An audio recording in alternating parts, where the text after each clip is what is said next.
ফিলিস্তিনের অবরুদ্ধ গাজায় ৮ মাসের বেশি সময় ধরে নির্বিচারে হামলা চালাচ্ছে দখলদার বাহিনী। এই হামলায় প্রাণ হারিয়েছেন ৩৭,০০০-এরও বেশি ফিলিস্তিনি, যাদের বেশিরভাগই নারী ও শিশু। আহত হয়েছেন প্রায় ৮৫,০০০ মানুষ। এমন প্রেক্ষাপটে কয়েক মাস ধরেই গাজায় যুদ্ধবিরতির মধ্যস্থতা করার চেষ্টা করে আসছে মার্কিন যুক্তরাষ্ট্র, মিশন এবং কাতার। এরই ধারাবাহিকতায় গত ৩১ মে গাজায় ৩ ধাপে যুদ্ধবিরতি কার্যকরের প্রস্তাব দেন মার্কিন প্রেসিডেন্ট জো বাইডেন। অবশেষে সোমবার যুদ্ধবিরতির এ প্রস্তাব পাশ হল জাতিসংঘ নিরাপত্তা পরিষদে। ১৫ সদস্যের মধ্যে প্রস্তাবের পক্ষে ভোট পড়ে ১৪টি।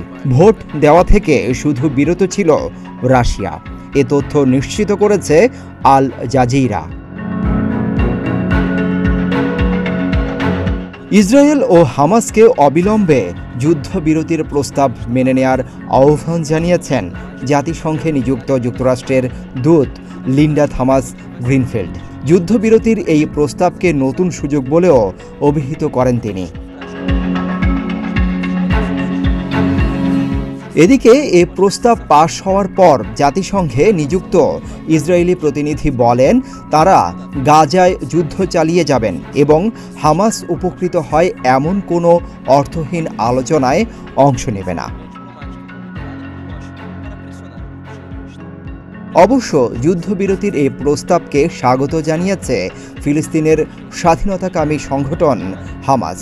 এক বিবৃতিতে কিভাবে যুদ্ধবিরতির শর্তগুলো বাস্তবায়ন করা যায় সে বিষয়ে মধ্যস্থতাকারীদের সঙ্গে কাজ করার সদিচ্ছার কথা জানিয়েছে।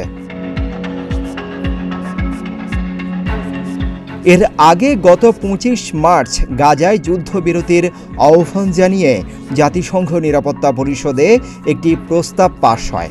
ওই প্রস্তাবের পক্ষে ১৪ সদস্য ভোট দিয়েছিল।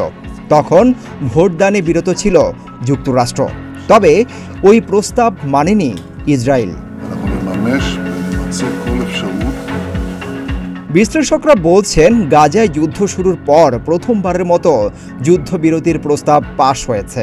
এখন সত্যিই এটি বাস্তবায়ন হবে কিনা তা দেখার বিষয়।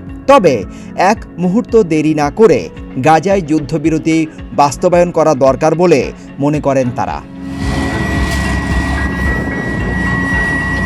কারণ নেতানিয়াহু বাহিনীর অবিরাম হামলায় পুরো গাজা ধ্বংসস্তূপে পরিণত হয়েছে।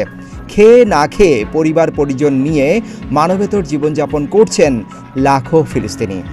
৮ মাসের ইসরায়েলি অভিযানে ২০ লাখেরও বেশি বাসিন্দা নিজেদের বাড়িঘর ছাড়তে বাধ্য হয়েছেন।